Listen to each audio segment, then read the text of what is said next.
What's up, everyone? Welcome to Pat's Chat. I'm Doug Kyed, joined as always by Michael Hurley. Michael, it's like 3 Pat's Chats in like a week. How you doing here? I'm doing well. It's been very exhausting and tiring to do this many podcasts, but I think it's been brave of us for like you've been traveling, not sleeping, staying up late. I've just been living life, but I think our bravery is parallel, if you ask It's to me. be it's to be commended, absolutely.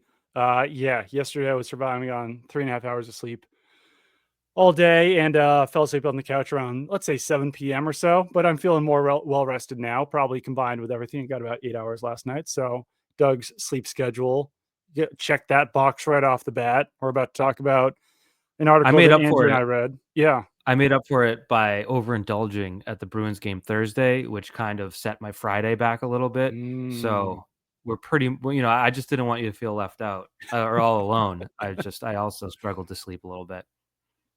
man, once you get up to when you're a 2004 high school graduate, 2008 college Mm, graduate, you really got to sleep. Like I'm yeah. no good without like at least 6.5 hours. I'd say I'm just no good. I'm just no good, but sleep would probably be better than not sleep. That is true. All right, let's get into some things. This is I it feels weird to be like, let's discuss the article I wrote. But I think that's probably gonna be the bulk of the Don't then. Ready? conversation. Delete that from your ready. Doug, can we talk about the article that you and Andrew wrote today in the Herald where you shared basically everything you learned this week at the combine? Because I found there's a lot of healthy nuggets in there, a lot of interesting information. I preferred the all at once mode rather than tweeting little hithers and Mm. thithers throughout the week. I think you did the right job. So if you don't mind, I know it's probably embarrassing for you to talk about your own work, Oh but if you no, don't mind, please. could we go through some of the things in that story because I think that people care about it. I think that would be a great idea. I really do. And you're right, actually. And it's also as someone who just like doesn't really like tweeting anymore. I don't want to wake up the next morning and tweet what I heard the night before. I think it's a much better idea to just collect it all in a 2,400 word story that's gonna, sell some newspapers, sell some subs, and get everyone to learn everything all at the right time. So, was there anything to you that was Mm. interesting or notable that you would like to discuss? I mean, I'm not here to dump on you. I'm not here to dump on you. It was I knew it all Of course, already. yeah, duh. Um, I mean, there's the big name stuff. I guess you start Yeah, there yep. with free agency. Mhm. I would say it was more Oh, let's specific. yeah. All before I make you to be like, "Hey, Doug, your article was so great. What about this?" Like, Amazing. I'll say essentially, like to sum up what I feel like I learned down there, and there was a lot, was that the Patriots really want to go as heavy on free agency as possible. Like Okay. left tackle, they know that they did not handle that correctly, the right way. They don't want to go into the season with Chukwuma Okorafor playing 8 snaps and then quitting on the team and retiring. They don't want Vidarian Lowe to be their left tackle next season. And they're also pretty damn aware that the left tackle options now are running out. Alaric Jackson just signed an extension with the Rams. So you're basically left with like 3+ guys at that position with Ronnie Stanley, Cam Robinson, and Dan Moore Jr. And I really do believe that they are going to do everything in their power to wind up with one of those human beings to play offensive tackle. They're going to be And all of in that group, on, Doug, yeah. I'll say Dan Moore is not someone that was on my radar. I'm not very familiar with his game personally. I mean, yeah, going back to the Steelers, well, I think might be frowned upon since they did that with Chooks, but at least Dan Moore did play left tackle with the Steelers. He was That's not a huge. career right tackle that they want to move over to right tackle. But they, yeah, I mean, offensive tackle, defensive tackle, they're going to be in on undersized linebackers because who can kind of still pack a punch. Going to be in on cornerback quite a bit as well, and then doing what they can at wide receiver. But I would say that like their feeling is if we come out of free agency with like 6 starters, let's say, plus Mm. other guys, then they really feel like they can do whatever they want in the draft. Where like they could take the best guy available, they can trade down. Obviously, I don't think there's a guy that they probably Well, want to trade up for, but like they really feel like they can control the draft if they handle free agency the right way. and the line that stood out to me was, I don't know if you want to take credit for it. I don't know if it was you. I don't know how these combined articles work, but I would say Doug wrote this line. Unlike past off seasons, the Patriots won't hesitate to sign a player if a recent draft pick plays the same position. So to me, that's not we got to see what we got in Caden Wallace. We're not going to depend on Caden Wallace. If he wants to make the team, he can show up and earn it. Which, Vrabel basically announced at his press conference a month and a half ago, whenever that was. Nothing's entitled. So that one stood out to me, where you've got 2 wide receivers that were drafted last year, and you've got an offensive tackle last year, and those are the offensive targets in free agency. Yes. Someone basically said that in past years, let's say, they were like, should we sign this free agent? We really like him. And they're like, no, we just drafted these guys a year or 2 ago. And I don't want to go into specific positions on it. But that, like, this year, it's a clean slate. It really is. Like, obviously, Elliott Wolf and Alonzo Highsmith and a lot of these guys, Cam Williams, Matt Groh, drafted a lot of these guys last year. But yeah, they're not going to be beholden to former draft picks because Mike Vrabel is in charge now. And those guys are still around. Elliott Wolf is still involved, and Matt Groh and Cam Williams and all these guys are still involved. But Mike Vrabel wants to find his own guys, and guys who fit under Gerard Mayo might not fit under Mike Vrabel. And Ken Wallace is an interesting one to bring up. I don't think we even wrote this, but it does sound like Doug Marrone is a fan of Caden Wallace, which is obviously a good thing. We'll see if they wind up having him play right tackle or left tackle. We spoke to people close to Wallace who would probably prefer him on the right side. Well, can I just say, like, of all players to be put in a bad position, he's at the top of the list, where it's like, no kidding, he couldn't come in and be a starting left tackle in the NFL after never doing it in college, and them drafting him and being like, yeah, no, he can play both. And then, at his conference call being like, well, I haven't done it, so we'll see. So I don't blame the player in that situation for not blossoming as a rookie for 10 different reasons. And it does sound like, in an ideal world, and who knows, this might not happen, but like in an ideal world for some people in that building, Caden Wallace is your third tackle. You've got a starting a left tackle, a starting right tackle, and then you've got Caden Wallace, who can be either a swing or whatever it is. And we know the fourth. The fourth. He's already signed up. He's already locked in. Demontre Jacobs. You got him. Or Vidarian Lowe. You got Vidarian Lowe still on the roster as well. But then at least you got a competition for that number 4 spot. I know you're Demontre Jacobs' biggest fan. Much healthier. And with Caden Wallace, once again, we gathered a lot of crap down there. So a lot of these things didn't even make the article. But Caden Wallace initially had a high ankle sprain, and then he kept playing, and then there was a fracture. So that's why he lost so much time last season, is that not only did he have the high ankle sprain, it was also a fracture, and then he really wasn't ready to come back until the end of the season. So not a great rookie season for Caden Wallace, and really wasn't his fault at all, based on what you were saying of like, hey, let's see how you do at left tackle, and then the injury that he had as well. Yeah. I have topic 2 whenever we move on from free agency, just so you know. I'm not, you ready for it? Or just more like the wide receiver stuff? Yeah, no, we can talk about the wide receiver stuff. Yeah, like Chris Godwin. There's a belief that he's going to return to the Bucs, but if he's available, the Patriots will be interested. Not so much in Amari Cooper and Stephon Diggs, which isn't maybe the biggest surprise. I kind of warmed up a little bit to Amari Cooper because I was like, maybe he's still got something left in the tank.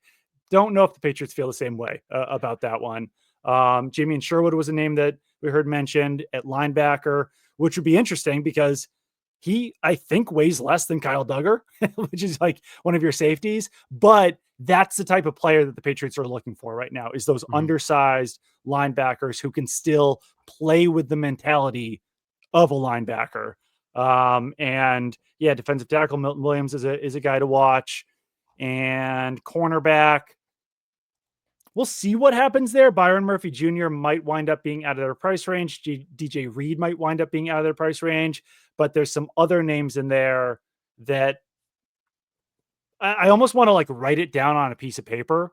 And like, if it happens, like pull the piece of paper and be like, this is the guy. But like some of these, we don't really want to mention this specific name for one reason or another.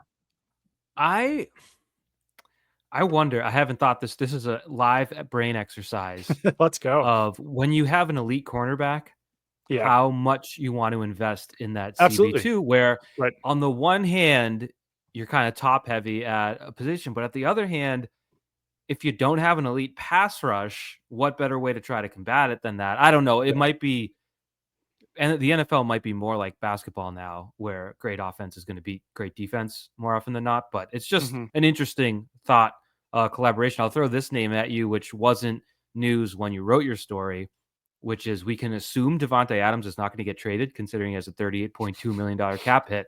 What if he springs loose and is available for? Do you put him in that Stephon Diggs, do you think, category where it's sort of the aging? He's a little younger, I want to say. I think he's 31. But I'm not sure what his next contract will look like if he does get released. I don't think they'd want to sign him to top money. And I don't know that for a fact, but has a history with Josh McDaniels. I don't know if it's a good history with Josh McDaniels, but there is a history there if you want to tie some pieces together. Hey, Devontae, dude, Derek Carr sucks, right? No, it wasn't Derek Carr. Jimmy G, who was his quarterback? I think it was Derek Carr, wasn't it? Was it?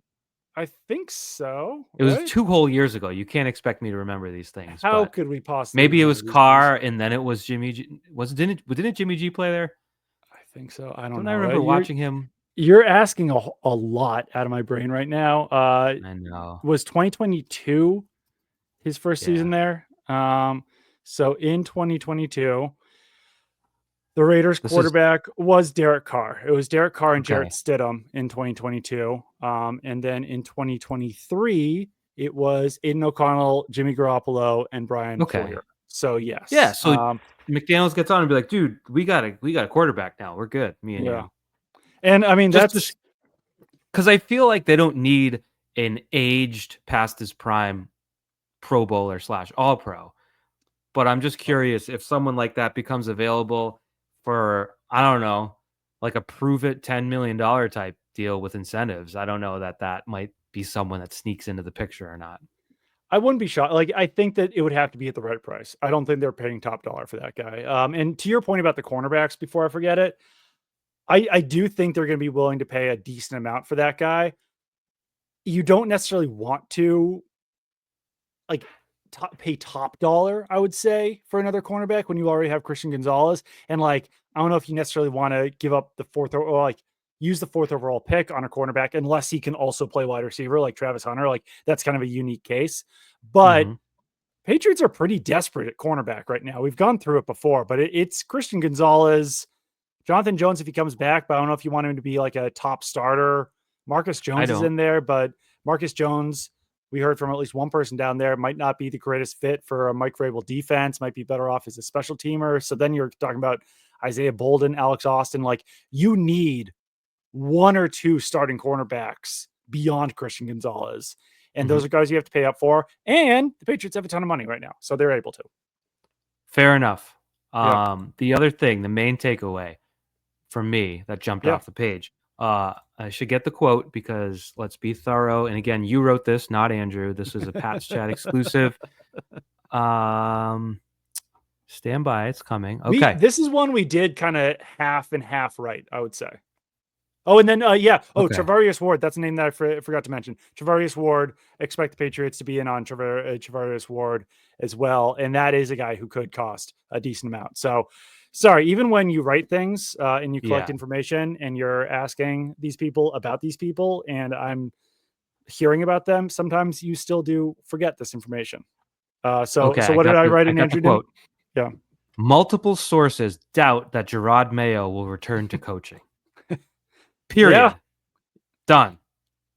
So that is something that we did hear from multiple people. And I will say that the majority of this information was actually collected by Andrew and I. Obviously there were some things that we got individually that we combined for the story, but we spent a whole lot of time together the past week. So I'm picturing a big trench coat, you on Andrew's shoulders, just walking around like Inspector Gadget with a notepad, and he's in there and people don't know it. No, he's got the notepad inside and you're just talking oh yeah, this is all off the record, but sneaky Andrew in the trench coat.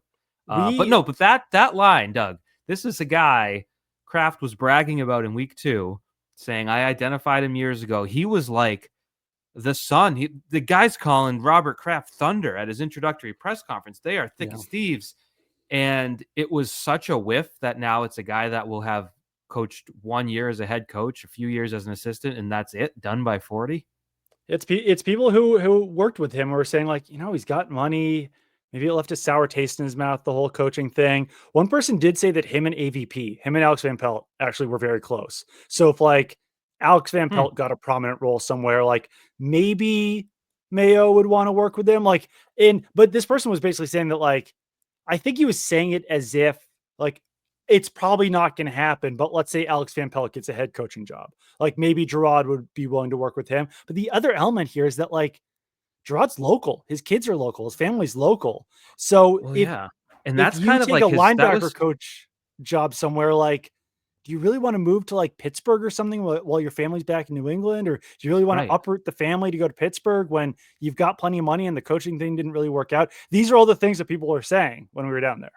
But that was kind of his leverage play when Yeah. he was getting bites from around the Right. league. I Yeah. think he had said something to the Crafts, like, I don't want to leave. I live right down the street, et cetera, or something like that. And it Right. sort of created an unprecedented move. We can go back to 2 years ago, whatever it was, the press release in Yeah. January, like, we are working to retain Gerard Mayo for the long. It was like, Right. geez, that is weird. So the fact that we know, like, there was debate up until the bye week. There was really no consideration that he was going to lose his job. Right. And then they get skunked in Arizona. I'm trying to think after that. They went to Buffalo and lost, and then they Mm-hmm. lost the Chargers game really badly at home. And then all of a Yeah. sudden, you go from sort of the chosen one, the anointed one at least, to fired to done is crazy. Yeah, because he obviously wasn't in Indianapolis. And like if you're in his position, you're a linebackers coach with the Patriots, and then like some team says, like, you can be our head coach. Like we are going to hire you as a head coach outside of New England. Like those opportunities that were presented to him earlier on. I think in that situation, it is easier to say like, yes, I'm going to move my family for this. We're uprooting our lives to this new place. We're going to take on a 5-year, whatever it is, contract and move there. It is much different when it's very clear that he's not going to be getting a head coaching opportunity anytime soon. And yeah, I mean, if we want to do more on last season real quick, because I know that we've both kind of that's been a major topic of conversation for us. Oh, well, actually, real quick, right before that, Do the um, Jerron Mayo story. you just kept talking, and I was going to cut in about the whole two guys in a trench coat thing. Our friend Danny Heifetz, who works for the Ringer, he does their fantasy football show with Danny Kelly. He said that Andrew and I were walking around like hitmen the whole week. So that was the analogy that he used. And I I don't would know think exactly how to take that, but yeah. I wouldn't hitmen. It's like too actionable. I would say more like Mhm. maybe mob investigators. Like you're Sure. doing Yeah. the Yeah. yeah. The Yeah. hitmen. That's quick. You're not walking around, hanging around. You're No. in and out. Yeah. Um, you should do because you mentioned the Jerron Mayo story, which you had told me beforehand. So uh, it was a surprise to one staffer that Jerron Mayo, Gerard's brother, returned as strength Yeah. and conditioning coach because Jerron spoke up in the team's final meeting the Monday morning after Gerard was fired. The staffer called it, quote, the most awkward 3 minutes of my life, but also admitted he secretly enjoyed it since he knew that he too was getting fired. So what you're describing there is Mayo wins week 18, gets fired about 5 minutes after the game. And then the next day, there's a staff meeting, and Gerard Mayo's brother, who's the strength and conditioning coach, is on the staff and spoke up and very awkwardly made things awkward for 3 minutes. And now, as we talked about 4 weeks ago, is still on the staff Yeah. despite that awkward 3 minutes. So that I would imagine, at least to that person who got fired, it's surprising to them. But I've got to imagine it's surprising to other people that aren't fired, having been in that room. Yeah. I would imagine. That was something that like we were speaking to that one person for a very long time. So I was like, were you surprised that Duran came back? He was like, I was very surprised that Duran came back and explained that situation, took us through it. And I don't know. I mean, it is me. I think that's ultimately obviously a Vrabel call. Maybe like the Crafts would be involved. It is surprising that Duran's back, especially like it's not as if the Patriots strength coaches received super high grades in the report card that came out last week as well. But yeah, Duran is back. Michael is frozen. So hopefully he's still here with us. Michael, are you still here with us? Can you hear me? I can hear you. Yes. I Your wish I could face. tell you why I'm It's moving. So okay. maybe it's one of us is lagging. It could be me, it could be you, but how about now? Your face is still frozen. I don't know how this is looking on a live stream of sorts. But let me just maybe We are remove you and add you YouTubers. back in here. Hold on. All right, you're back and you are All right. moving. So that's good. That was quick. That was easy. Can you hear me? Can It I looked hear? all right. It went on Twitter and we were both moving, so I don't know. Oh, maybe this is a me issue or a you issue. Your voice is not You know coming what? through especially well.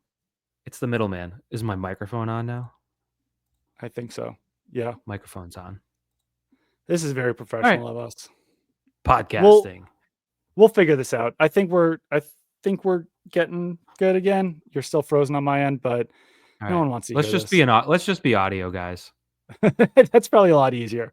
But yeah, not a whole lot more to say about that other than the fact that it was awkward for everyone involved. The person that we were speaking to, like you said, was enjoying it. But there was the report, we also included this before that final game from Adam Schefter that the Patriots were leaning out on Gerard Mayo. And it sounds like not everyone had seen that. The person that we were speaking to was unsure if Gerard Mayo had heard it. He knew that other coaches on staff had not seen or heard that report, but he was told but he had heard it, and he had heard that Jacoby Brissett had been telling other people about it.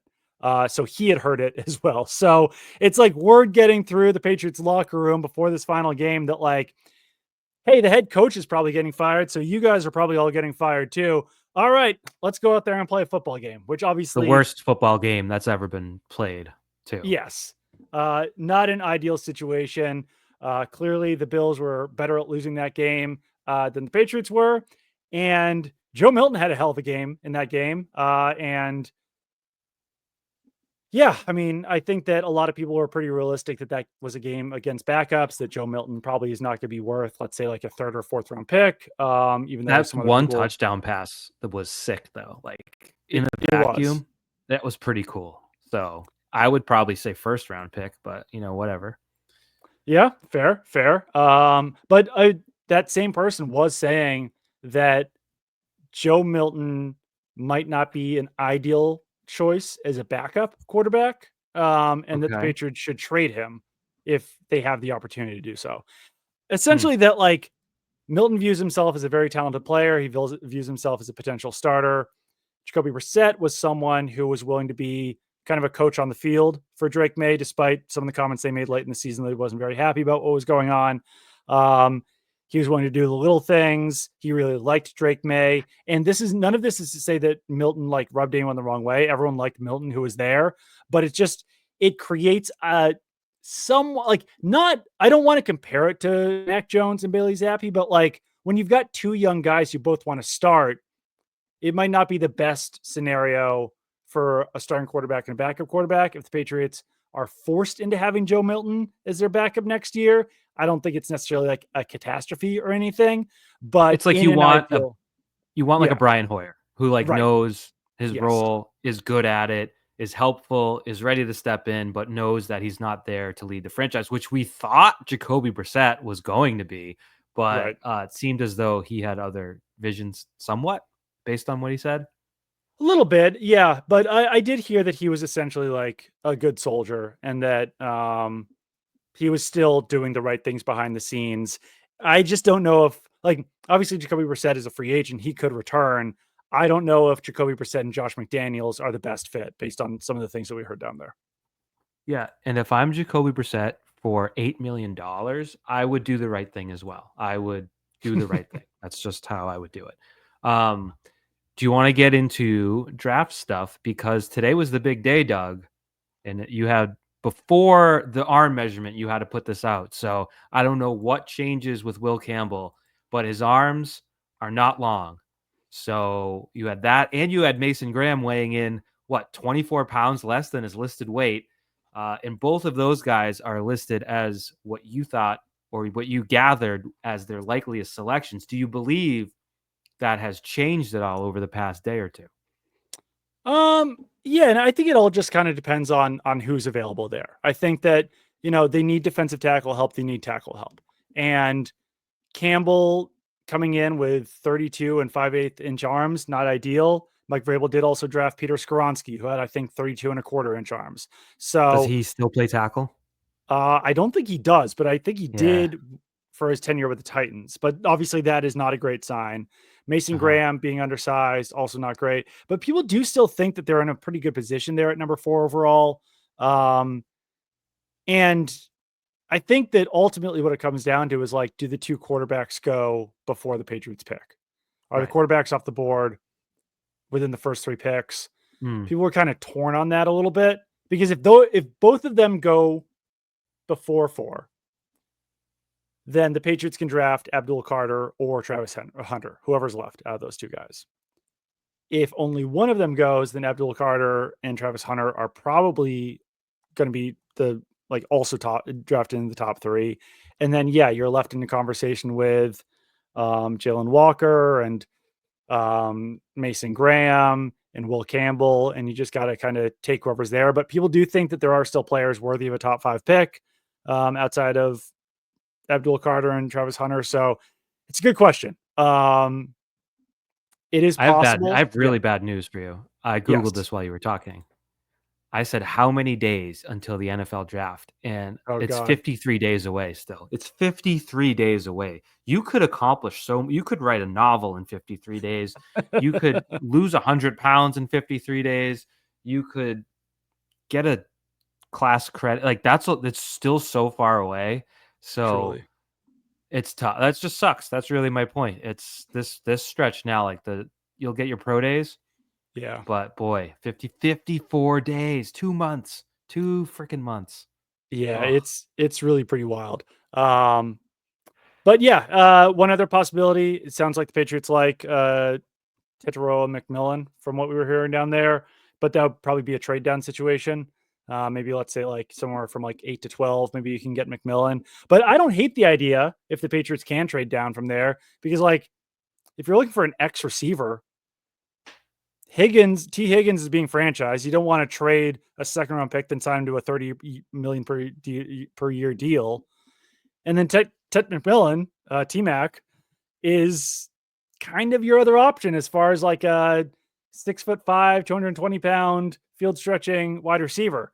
And there are people in the building who would be thrilled if the Patriots could trade down from that number 4 overall spot. I think they're comfortable to pick at number 4, but if they could trade down and get like 6 top 100 picks, they're in pretty good shape there to add a yeah. bunch of future starters to their team. My demand isn't that high. I would say if you trade number 4, and I don't have my draft value chart, so maybe I'm way off base, but I'm going to say if I'm going to trade number 4, I'm going to want to go no later than 15 in the first round, obviously. I would 100%. Yeah. say probably closer to top 12, but Right. depends on the rest. And then I'm going to want a second rounder this year in the top 40. Sure. Am I crazy? Like that? I feel like No. if you can add, you still pick in the top half of the first round and you're adding another top 40 pick. So you're picking, say, 14th, 34th, and 40th. That's not bad. It's not No. gonna solve all your problems, but you're in decent shape. I have doubts about both quarterbacks going before them. Yeah, and people within the organization do too. Like we talked to one person who was like, "Yeah, it sounds like the 2 are going to go top 4." Talked to another person who was like, "I don't know, these guys aren't that good." Talked to someone else who's pretty high up who was like, "It's But then possible." again, So like it's a wide range there. think about last year. No one had Penix at 8 That's the and thing. Nix at 11 or what? 12. Like people Yeah, go crazy they do. for that position. So I guess I can't rule it out, but that's They go my QB crazy. inclination. Yeah, so I Some guess teams I are can't rule it out. crazy. Let's put that in Yes, Newfound newfound glory glory. terms. Yeah. I will Anyways, say that back to newfound glory. No, just kidding. number 1 overall, Titans need a quarterback. Number 2 overall, Browns need a quarterback. Number 3 overall, Giants need a quarterback. And I made this point on Andrew Callahan's podcast. Giants, even if they sign Aaron Rodgers, still need a quarterback. Like a I also like 41-year-old doesn't really fill that need. Do you see a match with Aaron Rodgers and Brian Daboll? Because I do not. I see a human being and I see a weirdo. And I know football forges strange relationships, but I can see Daboll's too smart to want that, I think. Right. Yeah. Yeah. I certainly possible. And I don't know. It makes it easy for Aaron Rodgers because he could basically just like move across the street. He could keep his house wherever he's living, whatever cave he's Mhm, dwelling in. mhm. He can stay there. But yeah, it's a weird fit. It's also weird to go from like Jets fan base to Giants fan base. I don't know. But I don't know how many teams would want Aaron Rodgers, quite honestly. Like, what was it? Two that wanted Tom Brady when he was around the same age. And Yeah, it was insane. he was a lot He better was in actually good. He was, yeah. coming off an MVP type season 2 years prior. But to continue this thought exercise, number 6 overall, Raiders need a quarterback. Number 7 overall, Jets need a quarterback. Number 9 overall, Yeah. Saints, who have a history of trading up Well, for guys they like, need a quarterback. So, can I like, if pop you're in? there, Can if I you're pop there in with at a 4, question? yes, absolutely. We know the top 2 in Ward and Sanders. How far away is the 3rd quarterback in this draft? I think it's far because, like, I don't think anyone even there's like not even a consensus for it. Like, Right. one guy that people are legitimately saying, like, this is my QB3 is like 27 years old.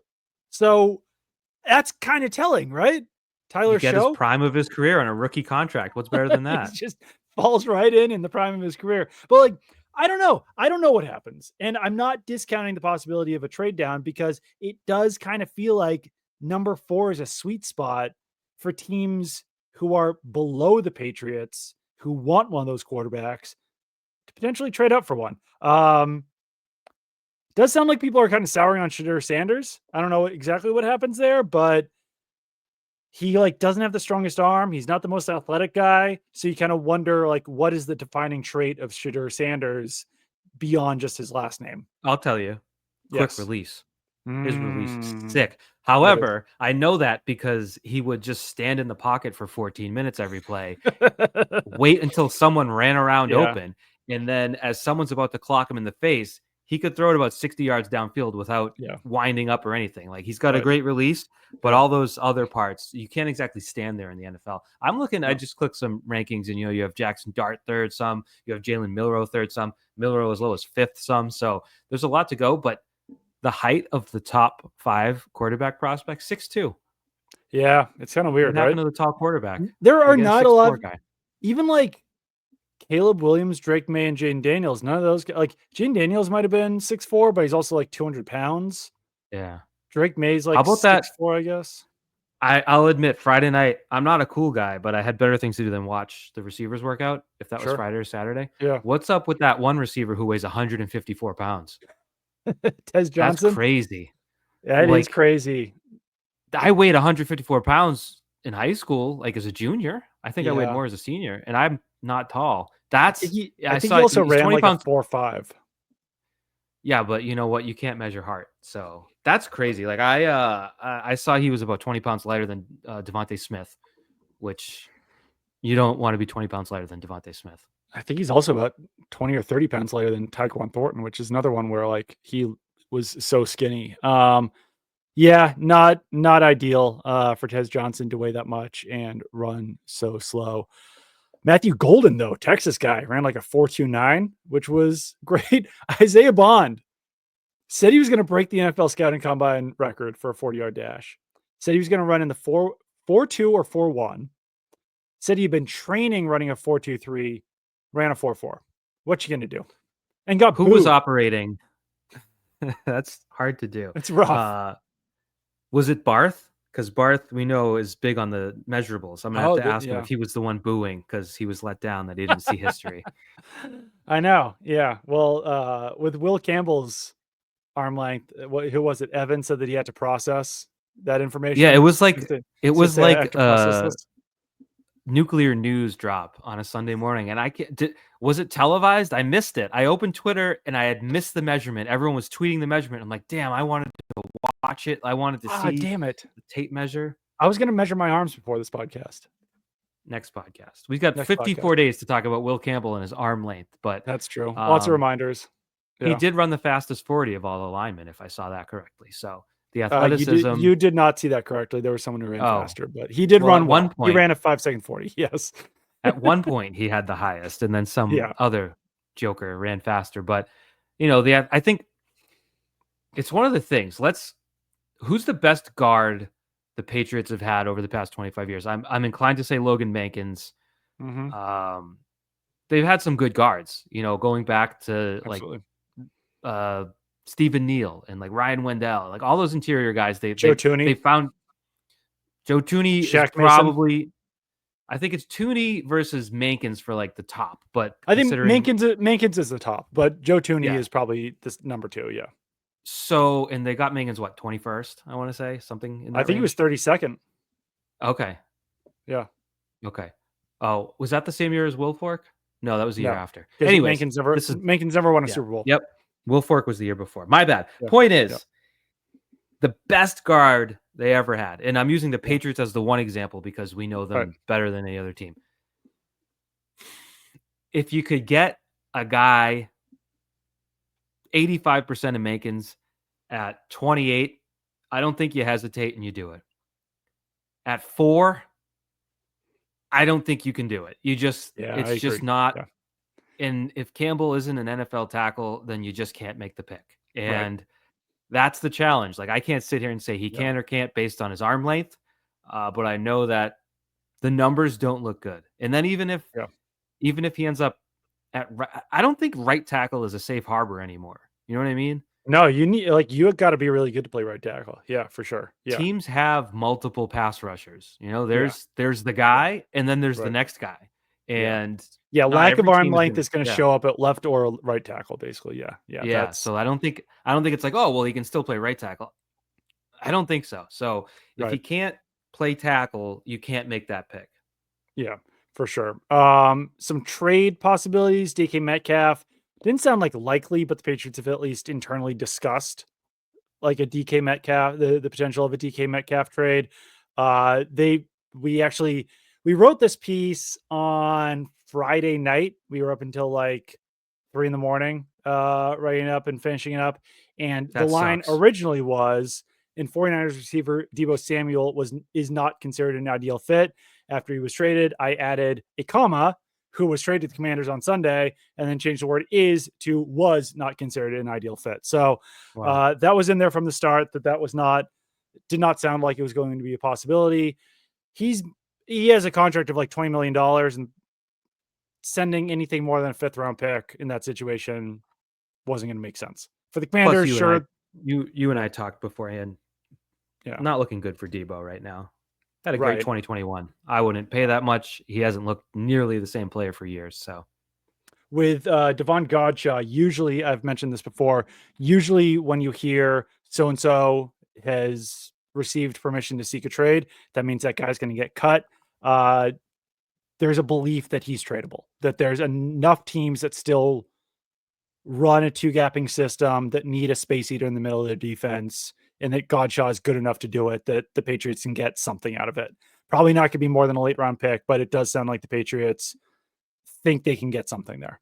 If he's cut pre-June 1st, that's a $10.6 million dead cap hit. So not ideal. Trading him saves $4 million of that. So I can see the appeal there. Yeah. Post June 1st, I'm not sure that really matters. But granted, if we're parsing $4 million of cap space, but I think just out of principle, you don't want to do bad business if you can help it. You're not just going to cut people just to cut them. If you can trade them for what? You might have just said it while I was looking that up. What type of return? You're not looking at a big late round pick. Late round pick. Yeah. Something in the late rounds, whether it's a pick swap or a late round pick or whatever it is. That's probably all you're getting. But still, sounds like there's enough teams that would want him that there could be a market for a trade there, which would be good. How about this for you, Doug? All right. Patriots 10-11 wins next year based on an AFC East scout describing Vrabel and Maye as a, quote, deadly combination, and said it's, quote, scary to see the Patriots putting the right pieces in place. It's real. Super Bowl? Where's the Super Bowl next year? It's probably not a Super Bowl. I think the Super Bowl is in, I don't know. I don't know where it is. Doesn't matter. But we spoke to someone who believes that Drake May will be a top 5 quarterback in the next 2 years.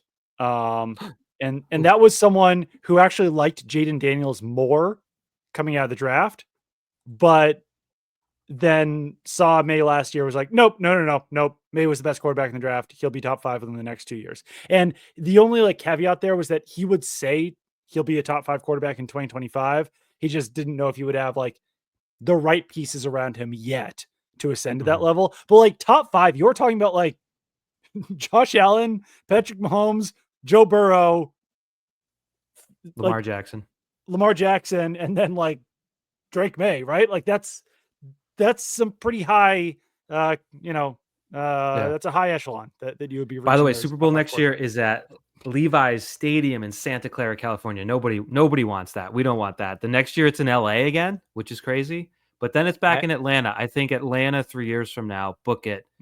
Patriots back on the East Coast. I knew that it was in San Francisco because media was already complaining at the combine to be like, San Francisco Super Bowls suck. What the hell? Wait, sports media members were complaining in advance of something that hasn't even happened yet and isn't even really that bad. There's many worse things. That's crazy. I've never seen such a thing. Do you know what's wild? And I swear to God, I'm not just defending my ilk, because I complain about some things sometimes. When you are at the combine, the 3 categories of people who are there, let's say, are media people, NFL people, and agents, right? Those are like essentially how you could break it down. No one complains more than agents. No one complains more than agents. I will say, like, it is pretty wild. Like, because I had a lot of conversations with media, had a lot of conversations with NFL people, had a lot of conversations with agents. Agents love to complain. That is what they love to do more than anything else. But number 2 absolutely would probably be media there, and having to travel 40 miles or whatever it is to Santa Clara for the Super Bowl wasn't great. And then also just like the hotel selection in San Francisco, I was there 10 years ago. You're kind of like staying where you don't want to stay in San Francisco, which kind of sucks. Convention center is not like it's all just not an ideal setup for a Super Bowl, but they've got a newer stadium, so they get to do it. It is what it is. My complaint isn't from that perspective because I wasn't at that Super Bowl. Well, first of all, I almost went anyway because one of the local, I don't know if it was a sports ticketing place, they basically sold ticket packages for Patriots fans. And so they bought out a flight basically. And the Patriots did not make the Super Bowl, as you might remember. So they were selling round trip tickets to and from San Francisco, leave Friday, come back Monday for like $80. And I was like, that could be fun. But I think I had a baby at the time, so it didn't happen. But my complaint about games at Santa Clara is they look crappy on TV. There's something about the sun angle and the way that stadium is. It's too shiny. It's too bright. That game's going to be at 3:30 in the afternoon local. It's going to be, it's not an aesthetically pleasing stadium. It's kind of like something from the 70s. I don't know. I don't like the way it looks. So that's my complaint. So what they did with that stadium is they put all of the suites on one side, and then the other side is just like all stands. But what that does is that it makes one side of the stadium look like an office building. Like from the side, it just straight up looks like an office building because it's all like, just windows. Yeah. And like on the back end, it's like scaffolding. It looks like a dump. Yeah. It looks like a temporary stadium. They did not necessarily do a tremendous job with that stadium compared to some of the other stadiums built around the same time. But Energy Stadium, they're thinking about building a new stadium in Houston. That is insane. That stadium was built in 99? Like, no. 2002, I think. Yeah.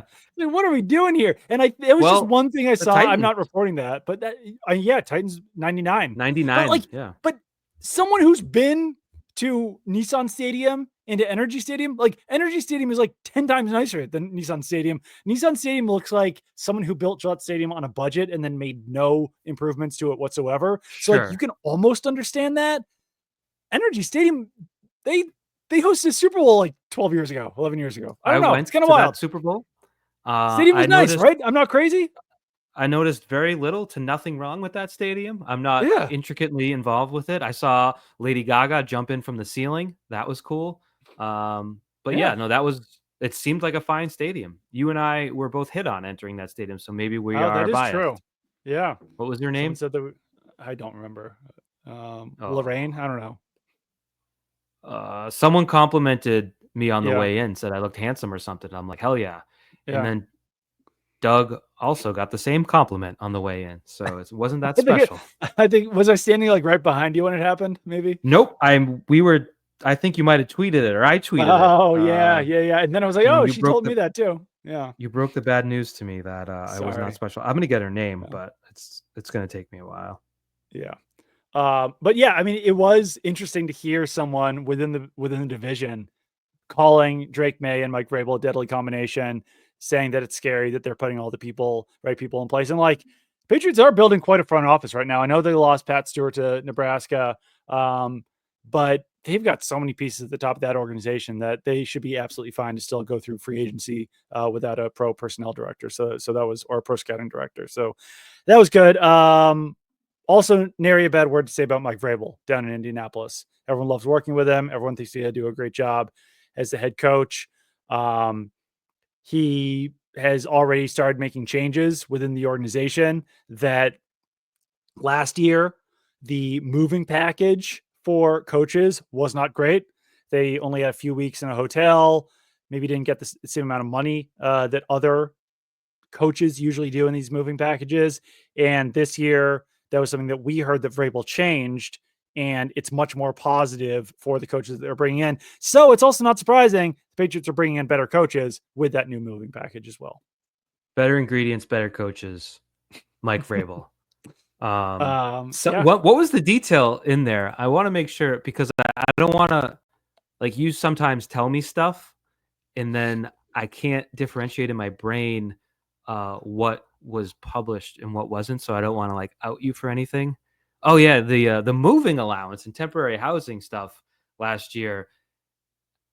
It just shed another light on how much Bill Belichick did for this organization and how little people like the Crafts were prepared for Right. such things. Because I can't imagine if they knew that it was the worst possible setup for even like assistant coaches and figuring stuff. I can't imagine they would opt to go that route unless I have it wrong, unless they were like, no, screw the coaches. We'll give them tiny amounts of moving budgets and no time to do it. I can't imagine they did it on purpose. It's got to be a offshoot of Belichick handling so much of that himself. Well, I also think there's an element there of like a coach coming to work with Belichick was like, oh man, I'm going to be a head coach somewhere soon. I'm going to ascend and become. So I don't know the exact details, but I would not be surprised. Or Doug, they were the assistant defensive backs coach for the North Arkansas School of Mining. Right. And they're like, wait, really? I'll take it. And like some of those guys, like DeMarcus, like most coaches that the Patriots were hiring came in as offensive assistants or defensive assistants and then rose their way up. Like it was pretty rare for the Patriots to hire an experienced assistant to the staff. Mm-hmm. So it's possible that the Crafts were basically just like, yeah, when we add Cam Acord as our assistant special teams coach, and he's coming from the college level, yeah, you get a few weeks in the hotel. This is the amount of money we give you. Like, this is what's normal. But when you're hiring guys who have been around the league for a long time, who are more experienced, and you have to hire an entirely new staff, then they come in and they're like, what the hell? Like, that's how long I have in a hotel. That's how long I have to find permanent housing. So that could be it as well. Where do you think, like that Home 2 right on Route 1, you think? Well, there's 2 hotels on property at Patriot Place, right? They're not getting the Renaissance, bro. You don't get to stay at the Renaissance. What is this? I think they might. You get to walk to work? That's nice. It's kind of sick, right? Yeah. Yeah, but I would want that to last longer too. I have the update. I found it, by the way. Yeah. So you tweeted the day of Super Bowl 51. Shout out to security Cynthia for telling me I look amazing. She said you looked amazing, and then you said needed that. And I chimed in to ruin your day. I said, I don't know how to break this to you. Oh, no. But Cynthia just told me, quote, you look nice. Now, to me, that was the same. But Matt G tweeted back and said, amazing is much better than nice, which is a fair point. But then I followed up and said, it was nice, like hubba hubba. But whatever, I'm not mad, I'm laughing. Yeah. So we took a picture. Shout out to Cynthia. Yeah. Oh, that's cool. Yeah, she just provided the proper vibe for NRG Stadium, so our Yeah. opinions have been tainted. That is very, very true. If we're talking about spending, um, one thing about Robin Glazer that did rub people the wrong way within the organization, that they felt that when she was coming around, it was to be like, do we have to spend this much on this? We have to spend this much on that. Which multiple people within the organization said, who knows if that's a directive from Kraft? Who knows if that's a directive that Robin Glazer? But like, that's something that we learned while we were down there. There were other instances last year, though, where Robin Glazer was kind of forced into that number 3 role behind Robert Kraft and Jonathan Kraft. Also, might not have had as much experience as the Patriots would have liked. And I have since heard complaints since posting this article that like some of the coaches the Patriots hired last year were paid a lot to come down there. And now after the Yeah, Patriots well, have we a coaching knew change, they have to either keep paying those contracts or whatever it is, which like kind of created an issue for the new staff to be like, we don't want to keep this guy, but now we have to pay him because he's on a this long contract or whatever, you know? and that was we knew last year. I don't know, Alex Van Pelt was what, the 13th guy on the list and ended up Right. getting paid like Like top as 10 a offensive like a top coordinator 10 money, offensive coordinator. Yeah. which I had chalked up to just the suck tax. But I don't think that should have been the case when it's an offensive coordinator job in the NFL with the number 3 overall pick coming in. Like, that is Right. not a horrible job. And he, Yeah. the fact that he was 13th should have made it less expensive, despite like the suck tax works for good football players. I don't think it works for aspiring coaches. It's also like he got fired by the Browns, so he was just available. And I don't know if there was Mhm. other teams pounding down his door to be an offensive coordinator, but I guess he, good for him. Still wound up getting a decent chunk of change, Yeah. but And so now now he's it's the an assistant. He's like a defensive assistant with the senior Rams. senior offensive assistant or senior defensive Yeah. assistant, something like that Well, with the he's an Rams. Yeah, offensive assistant for the defense, sort of like yeah, for Vrabel the was. defense, exactly. So I'm sure they're paying him as little as possible while the Patriots continue to pay him big money. And now he's Yeah, living in Los Angeles. So so good for worked him. out. Stretch, Mike Vrabel's assistant. I had heard from a media member like this guy could be a future GM. So I brought that up to someone within the team, and they were like, if you look at the reality of the situation, he's basically Vrabel's number 2 right now. And like he's involved in strategy, which is coaching. He's involved in personnel. Like we saw him meeting with agents. So he's involved in personnel right now. He's involved in team operations. Like if anyone is being prepared to be a Yeah. GM, he's getting prepared there. So and He's like Nick Casario. right, yeah, and like if let's say like because we heard from multiple people like Vrabel's the guy. Vrabel's got the say. Like Vrabel's got the juice. He's the number 3 in the organization behind the Crafts. And if Stretch is his number 2, he's essentially serving as the assistant GM behind behind Mike Vrabel. So like we're talking about Elliot Wolf, we're talking about Ryan Cowden. You got to throw Stretch in the mix as well as someone who's got like real personnel say right now within the organization. So what can you tell me about how, because he's young, right? He's He's 34, I 32, believe. 34. 34. Yeah. So that means when Vrabel was a head coach, 2019, was that his first year? 2018. 2018. So we're talking 6-7 years ago. He was obviously 6-7. How did Mr. Stryker become so trusted and beloved by Mike Vrabel? Because that to me is interesting that it's Mhm. someone so much younger than him. They met at Ohio State when Vrabel was getting into coaching and when Stretch was a whatever he was, coaching assistant, like a graduate assistant, whatever he was at Ohio State. So I think that they became very close during those years at Ohio State. And then I believe that Stretch was like one of Vrabel's early hires when he got hired as head coach of the Titans to be like, I need this guy around me. And then essentially rose his way up. And now he's got a VP title with the Patriots. He's vice president of football operations and strategy. So like, He seems like, VPs. yeah, in Yeah. Patriots terminology, a mix between a young Casario and an old Ernie Adams. Right. Yeah, pretty much. I mean, like, yeah, like Vrabel was asked, is Stretch your new Ernie Adams? And he was like, I don't really like making comparisons, blah, blah, blah. He's got a better sense of humor than Ernie Adams. But like, yes, I would say that like Ernie Adams had a lot of say with Bill Belichick in game strategy and personnel and all those different things. And Stretch has the same thing. So yeah, I think that's probably an apt comparison. Because That I yeah, mentioned Casario came in as, you know, an assistant, and then he was quarterbacks coach, wasn't he? Like right, he worked his way up the coaching staff, and then all of a sudden he's basically the GM, or, you know, right, sub yeah, GM under Bill Belichick. So, and now he's proven to be a very good GM in his 40s. I would assume he's in his 40s.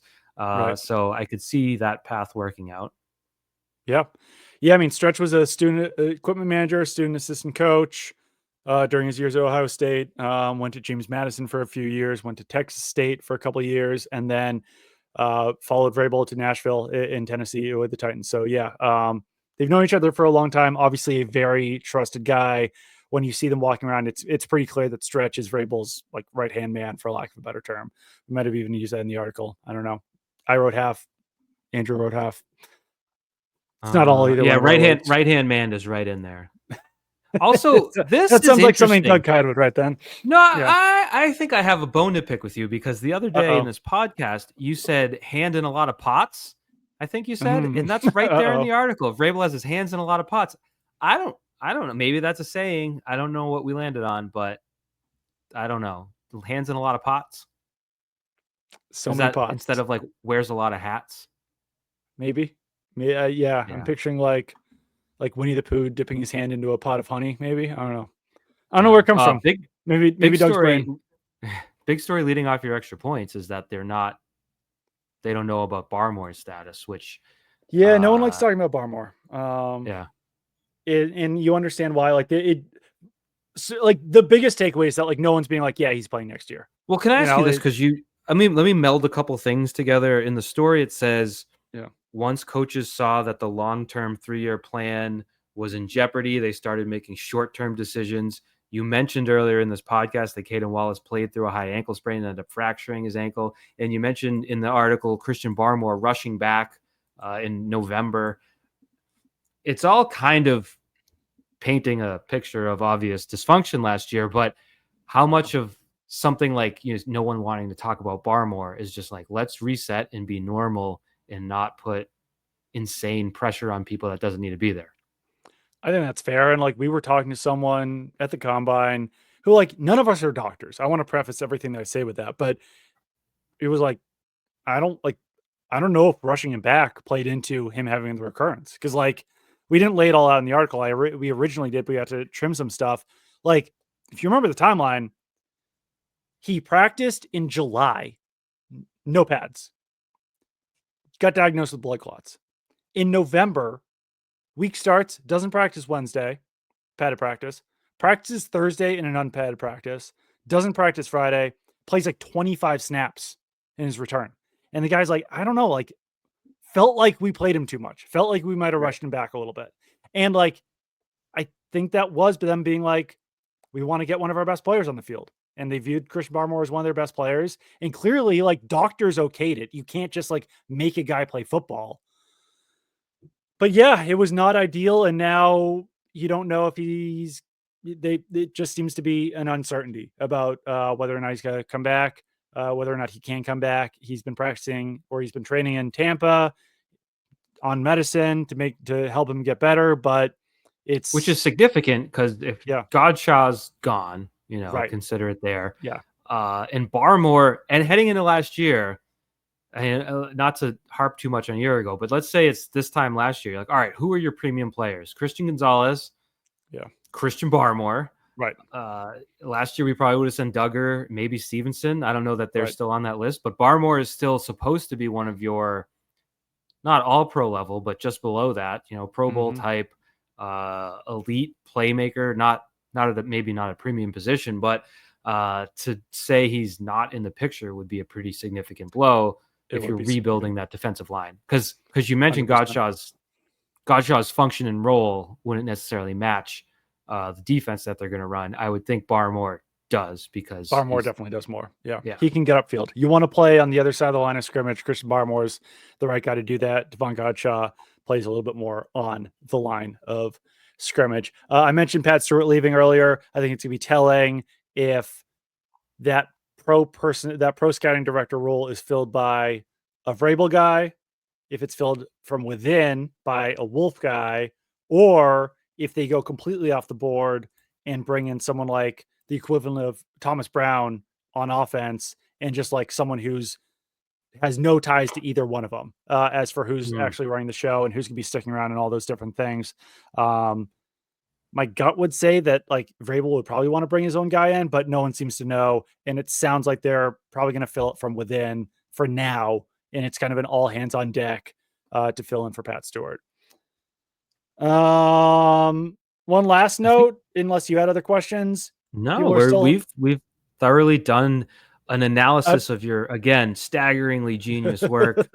Credit to you. People are still high on Javon Baker. People are still high on Ramondre Stevenson. We talked to one person who's still high on the draft class overall last year. Jalen Polk sounds like the bulk of the issue was wide receiver coaching, but didn't sound like Jalen Polk was blameless in that situation. And I don't think Javon Baker was blameless either. But one thing we did hear is that Javon Baker and Mike Vrabel have already kind of starting to build a relationship, which I find interesting. And I also think like just something about Javon Baker like strikes you as a Vrabel guy like that. Like he's like kind of a wild card.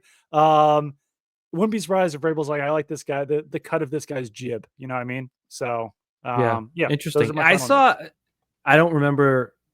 It's been a busy week. Whoever reported that Jalen Polk, someone said he had too much on his plate. That was Mr. Elliott Wolf who said that. Yeah, I didn't agree with that. I just feel as though he was asked to play receiver and didn't succeed at it. So I don't know that I would say too much on his plate. So odds perhaps stacked against him going forward. But yeah, that's we only have 54 days to get this draft stuff done. So we should probably do a podcast every day until then, I think. I think just a countdown. Yeah. What if Will Campbell's arms grow? Ooh, haven't considered that. I guess didn't Jason Tatum still grow?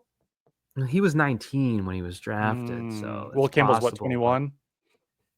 I don't know. I guess you've been busy, obviously, gathering intel on the Patriots this week. I don't know how much you followed the workouts. I know you did follow them, but I don't know if there's any like immediate takeaways beyond what we already talked about from any, because I can only take so much of the actual workouts. They wear me down. So I don't know if you had anything. In my position, it's really less about the workouts and more about the intel that you can get down there. I did think that Matthew Golden running a 4.29 or whatever he ran was definitely notable because that was someone who people were already talking about potentially being like a end of first round type wide receiver. And someone tweeted it. I don't even know if I follow this guy. I'll let you talk in a second so I can look it up. But someone tweeted something very funny about that and said like Matthew Golden's the first 4.2 guy who can actually catch, which was a funny thing to say. I appreciate that person. So Matthew Golden, that's one thing. Yeah, and I'm sure Matt Groh took notice because, as we know, he likes fast guys. And when he was in charge or partially in charge of a draft, the only requirement was that you were fast, and it did not work out too well. So I got to imagine that's on his radar. It was Jetpack Galileo, Matthew Golden, the first ever 4.2 guy that can catch. So shout out to him. Tyquan Thornton also had like 8.5-inch hands, which is significantly smaller than you would want. And there was another wide receiver in this class. I'm not going to remember who it was off the top of my head, who had like 8.5-inch hands. I was just like, I don't know if you want to get into that. That's a dangerous place. Those guys definitely not in like do not pan out. Something now we're really deep in the weeds, but like Tyquan Thornton played college football in Texas. It's different. I want to say you could probably get away with more. It's not so cold down there. I don't know if that's a factor, but Luther Burden. So another guy who's been mentioned in the first round, 8.5-inch hands. Can't have that. Ran a 4.41 at 6'206", so that's pretty good. But the 8.5-inch hands is tougher. Matthew Golden's hands are 9.5 inches, so he's still good. Like I said, more of like a Z/slot, but no, not a whole lot else coming out of the whole combine. I'll get into all that stuff later, I'm sure, but I don't even know what the Patriots look for anymore out of measurables since they've switched everything up. That was like, it's really something that you have to readjust your brain to be like, oh, the 2-gapping nose tackle is no longer a guy to watch for. True. Let's say like, what was the other one that, the like 260-pound linebacker, not a guy the Patriots are going to look for anymore. You know, it really forces you to readjust your brain about what they're going to be looking for. I'm trying to, why am I blanking on this? This should be obvious. There was a few years ago during the draft, we thought the Patriots were going to take someone, and then the Titans traded up to pick right in front of them and took the guy that we all thought it was going to be. And why am I blanking on who it was? It wasn't AJ Brown, was it? No.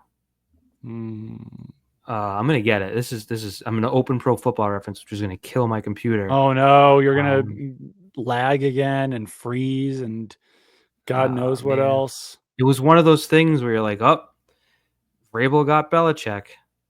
Was it? Wasn't Isaiah Wilson? No, it definitely not. Was not Isaiah Wilson. That was a rough pick.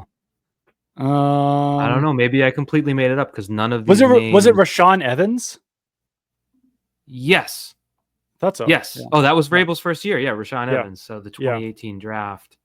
So they took Rashaan Evans at 22 overall, and the Patriots took Isaiah Wynn at 23 overall.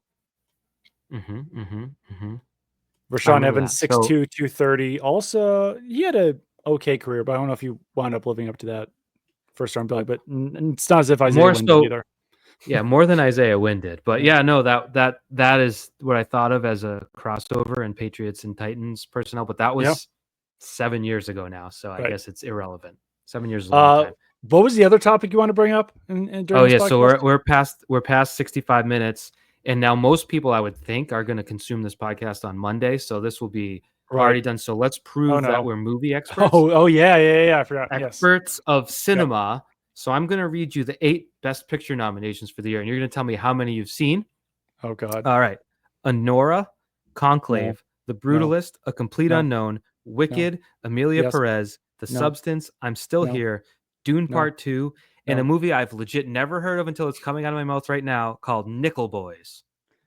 I think Wicked is the only one that I've seen that list. It's tough when you have a child and you're also busy, because usually I would like to see those movies in the theater. I'm bad at paying attention to movies when I'm at home because phones exist. So I've seen one of them. I've seen Wicked. I've seen 2. I've seen Conclave, which is second. It's got the second highest odds, or it's plus 225. Anora is your favorite to win Best Picture. I'm going with Conclave for the upset because I love a good number. And the other one I saw was Dune Part 2, which is plus 10,000. I don't think that's going to win. I did see Anora in Indianapolis, but it was Prince Yachty. It wasn't the movie. I get it. Yeah. Do we think Chalamet is going to beat out Adrian Brody for Best Actor? What are the odds on that one? So Brody's the favorite at minus 250. Chalamet the underdog at plus 150, but we know he just won the Golden Globe, Doug. I think he's got momentum. I think if I'm putting money down, I'm never putting anything at minus 250. I'm taking Chalamet. I'm taking it. The first thing I think of... I did not see the film, but I'm sure it was the first thing I think of when I hear the name Adrian Brody was him doing the like Rastafarian thing on SNL when he introduced a musical guest. So you can't have that as an Oscar winner. So I'm going to go with Chalamet on that one. All right, we're in agreement. So everyone will see that. Best Actress, your favorite is Demi Moore in The Substance. Not familiar with that. Followed by Mikey Madison and Anora, and then you've got 3 long shots. One from Wicked, Cynthia Erivo, plus 3,500. So if you want to... 3,500, good Lord.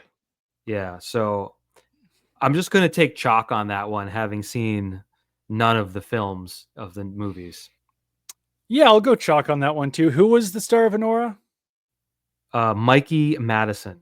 No, I guess I'll go Demi Moore on that one. Yeah. Yeah.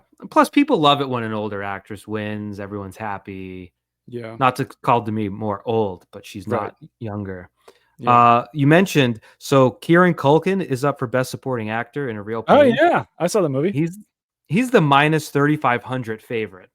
So if you'd like to make a cool $100 tonight, you're just going to want to lay 3,500 down on that because no one else has a chance apparently. So good for him. Congrats to him. That's kind of what, Best and that movie's not even nominated for Best Picture, right? It's not, which it was better than Dune Part 2 in terms of like, cinema or story. Dune Part 2 was Mm. visually appealing. I don't know. I needed to And see Dune and Dune Part 2 in the theater. It's too late. I'm never going to see those movies. There's no maybe way. they'll bring him back. Don't worry. And then Best Supporting Actress also a blowout. Zoe Saldana and Amelia Perez at minus 2,500. So skip that one. Okay. And then I don't know. There's a lot of favorites out there. So I'm not sure. Is there a Best Animated Movie category? Not on DraftKings. DraftKings doesn't do the Best animated feature. short, but they're not showing up. I don't know. It says no available bets. So Maybe I that's think maybe that's a blowout. Maybe that's a off the board situation. yeah, but I will say we proved in 5 minutes our prowess in Our film, cinema obviously. acumen. Yeah. So your 2025 Oscars. Oh, it's going to be The Wild Robot. It's Did a you see slight that? favorite. I did. It was a very good movie. Flow, Inside Out 2, Memoir of a Snail, Wallace and Gromit, and The Wild Robot. I think The Wild Robot's kind of the obvious choice there, if you ask me. I did see Inside Out 2. Did not see any of I the other did. ones. I used to be a huge movie guy, and then you have kids, you get busy, you got to write 2,300 word articles on the Patriots, and time goes by the wayside. I had a movie take last weekend. Are you a Star Wars guy? Yeah, enough. Like big, medium? I guess like compared to other people, I guess I would say medium. Okay. Because I've seen all the movies. I started off being like, I'm going to watch all these TV shows. I loved The Mandalorian. Then I haven't even watched all of The Mandalorian, and haven't watched most of the other Then ones. they made the Book of Boba Fett, and like halfway Oh, I through watched that. They were like, "This sucks. Let's make it The Mandalorian Yes. instead." So I watched that. I know that people like. I started watching the latest one, the one that had kids on it. Andor was great. Andor, I watched most of that. Crew. Yeah, Skeleton Crew. I watched but like with Marvel and with Star Wars, Disney was Too like, much. "Oh, these things are super popular. Let's make so much content that only the like top 1% of fans can consume all Right. of. And the rest of us losers who aren't in the top 1% of fans are like, there's no way I can keep up with all of this because I have a life otherwise." So yeah. Because they made Ahsoka, and then they made like another one. I did really like Andor, but my point is, and this is not a passage of time podcast. In the 90s, they brought the original movies back into the theaters. Oh yeah, And yeah, so that rule. I saw a New Hope and I saw Empire Strikes Back in the theater, which is crazy, Doug, because they're bringing Episode 3 back in April for the 20th anniversary. And when I saw Revenge of the Sith? Yes. Wow. It's coming like the end of April. But when I saw A New Hope in like 1998 at the Right. theater, it was like going to see a movie from a million years ago. And now kids are some 10-year-old's going to do that now and be like, whoa, this movie's no, that's from 2005, which was 10 minutes ago. But the point is, I watched all these movies with my daughter Penny when we both had COVID in the first go around to COVID, when you had to live in the basement and hide from everyone. So I really hadn't not seen most of the movies. So I'm not like fully engrossed and well versed in like the whole debates and everything. But we watched Rogue One, and I think it's the second best Star Wars movie. And that's my take. It is really good. Unfortunately, I watched that in theaters originally when I was like really tired and fell asleep during it multiple times. But that movie is very good. I've since rewatched it. So is that your number 2 behind Empire? Correct. I just think it's a really good movie. It's a clever way to set up the original Star Wars. Yes. Like the fact that you know where the vulnerability in the Right. Death Star comes, like that's a good story. It's dark. It captures the intensity of living under an evil Space Emperor's Rule, which is tough to do. So great Yeah. film, not a perfect film, but Star Wars movies aren't perfect. I give it, and I said that to a couple people that are much more well versed and like, yeah, that's not a hot take. And I was like, oh, my Yeah, bad. it's not an overly hot take. I think if I'm looking to piss people off on this podcast right now, are we looking to piss people off? Well, it's past 55 minutes, so nothing we say can be held against us. So I promise you guys, I'm not an incel. I have a wife. I have kids. I liked Rise of Skywalker more than The Last Jedi. I know that's a hot take. I know that like the diehards. I know that yeah. there's an incel crowd that hates Last Jedi. And that diehards like Last Jedi but hate Rise of Skywalker. I thought Last Jedi was a complete waste of everyone's time, and that So 90% wait, of Last things that Jedi. happened, 90% of things that happened in that movie had no consequence whatsoever Can and were just a I gigantic just waste of ask you? people's times. Yes. I have to jump in to make sure. The Last Jedi was the one where like the main plot was like, oh, the ship's going to run out of fuel. Let's just wait it out. Yes, I believe so. It was the one where Like like the where bad guys were chasing the Finn, good guys. right. They went to like Monaco, whatever the space version of Monaco is.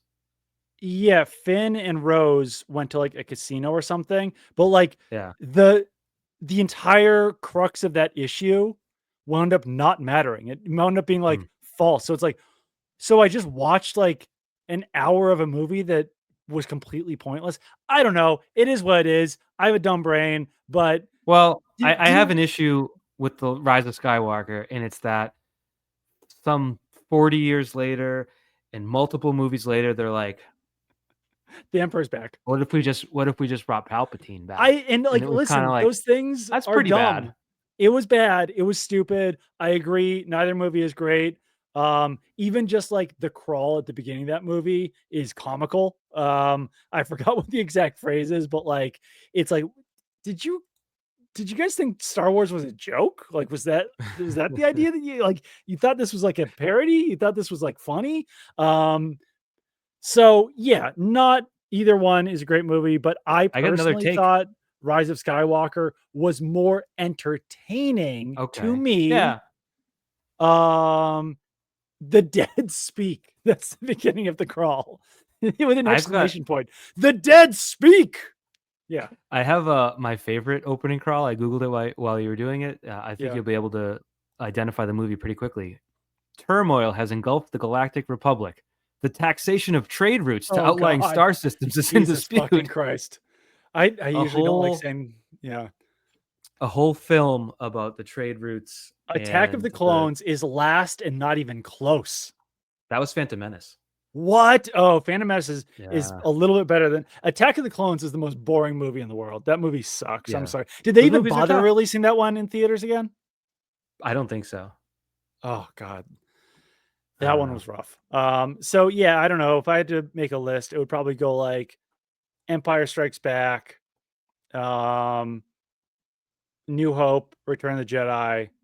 Then I'd probably go Rogue One. Then I would go Force Awakens. Then I might go Revenge of the Sith, Rise of Skywalker, Last Jedi, Solo, Phantom Menace, Attack of the Oh, Clones. yeah. Solo was good. I liked Solo higher than that, but that's okay. Yeah. Solo's issue was they hired two funny people to make it, and then in the middle of production, they were like, "This is too funny. Yeah. We're not I making." know. And it's like, well, you hired the people that make funny shows, you idiots. I think Solo gets a bad rap. I was entertained by Solo when I watched it. Yeah. Yeah. I actually do have a Star Wars take that I'm going to keep to myself because it would actually offend people. So I'm gonna keep that in my back pocket and end on that note. Stuck on that. All right. Well, I'm glad we did our Star Wars rankings on this show. That was important. It was for the Academy Awards. I think, they're all going to win tonight. You know what? I'm going to say that Star Wars is a lot more for the masses than our usual Newfound Glory or CD or Blink-182 talk. So, Unfortunately, Doug, I'm much less educated on it. So it's a balance that we have to tiptoe because, yes, more people know about it, and I'm not one of them. I don't want to make a big deal, but I've actually also met the Mandalorian and Grogu multiple times I have to. at Galaxy's Edge. So, NBD, those guys are basically my friends. I have pictures with them. It's pretty cool. Yeah. But we've already done Disney World talk before, and we can't do it now. So, no. All right. We'll talk to you guys again unfortunately, later. Rate, review, subscribe, do all that fun stuff. And we will talk to you guys again pretty soon because free agency is right around the corner. Goodbye.